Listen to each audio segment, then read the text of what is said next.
Focus and focal length of a concave lens. चलिए अब हम लोग देखते हैं प्रिंसिपल फोकस और focal length of concave lens. Convex lens का तो देखें, अब concave. A concave lens diverges a parallel beam of light rays. A concave lens is also known as diverging lens. Concave lens क्या करते हैं, जो भी पैरेलल रेज इस कॉन्केव लेंस पर आते हैं वो क्या कर जाते हैं, डाइवर्ज कर जाते हैं, फोकस से दूर चले जाते हैं। क्लियर?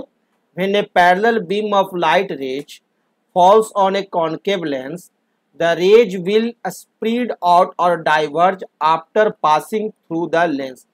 जब भी कोई भी पैरेलल बीम ऑफ रेज जो है आपके प्रिंसिपल एक्सिस जो है, यह हमारा प्रिंसिपल एक्सिस है जो सेंटर ऑफ कर्वेचर और फोकस से गुजरती है, उसके पैरेलल कोई भी रेज जब इस कॉन्केव लेंस पर गिरेगी तो वो आपका डाइवर्ज हो जाती है, प्रिंसिपल एक्सिस से दूर भागती है। क्लियर? इस कॉन्केव लेंस में क्या होगी कि प्रिंसिपल एक्सिस से दूर भागेंगी सारी पैरेलल रेज जो भी आपको इस कॉन्केव लेंस पर गिरेगी। Since the refracted rays are diverging away from one another, प्रत्येक रेज जो है वो डाइवर्ज कर जाएंगे रिफ्रैक्शन के बाद। They don't actually meet at a point, वे एक पॉइंट पर नहीं मिलते हैं। The diverging rays when produced backward appear to meet at point F on the left side of the lens. यदि हम इस डाइवर्जिंग रेज को पीछे की तरफ ड्रॉ करेंगे तब वो एक पॉइंट पर जाकर के सभी की सभी रे मिलती है और that point is our focus. वही पॉइंट हमारा क्या है, फोकस है, एफ। क्लियर? तो इस प्रकार से यदि दोनों तरफ से हम पैरेलल रेज को गिराएं तो दोनों तरफ हमारे को फोकस मिलेंगे और एफ और एफ डैश, यानी एक लेंस में कितने फोकस रहते हैं, 2 focus. Now let's see rules for obtaining images formed by convex lens. अब कॉन्वेक्स लेंस पर जो इमेज फॉर्म्ड होते हैं उसके रूल्स देखते हैं। Rule number 1, a ray of light which is parallel to the principal axis of a convex lens passes through its focus after refraction through the lens.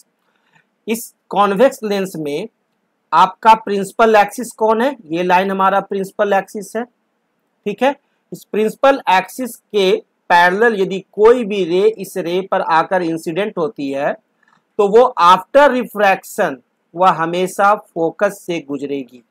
ठीक है, कहां से गुजरेगी, फोकस से गुजरेगी। This is the rule number 1। Rule 2, a ray of light passing through the optical center of a convex lens goes straight after refraction through the lens. It does not get deviated or bent. और ये जो lens है, इस lens का जो centre of curvature है, इस centre of curvature से यदि कोई रे गुजरती है लाइट की तो वो रे बिना डेविएट हुए ठीक आपको सामने पास कर जाती है after refraction. After refraction no deviation, किसी भी तरह का डेविएशन नहीं होता है जब यदि कोई रे सेंटर ऑफ कर्वेचर सी से पास करती है तो। Rule 3, a ray of light passing through the focus of a convex lens becomes parallel to its principal axis after refraction through the lens. और यदि कोई रे हमारा फोकस से आती है, फोकस से आएगी और फोकस से आकर के वो हमारे लेंस पर गिरती है तो वह रे आफ्टर रिफ्रैक्शन प्रिंसिपल एक्सिस के पैरेलल पास करेगी। Clear? This rule is just the reverse case of the first rule. यह हमारा क्या है, रूल 3 फर्स्ट रूल का अपोजिट है, रिवर्स है।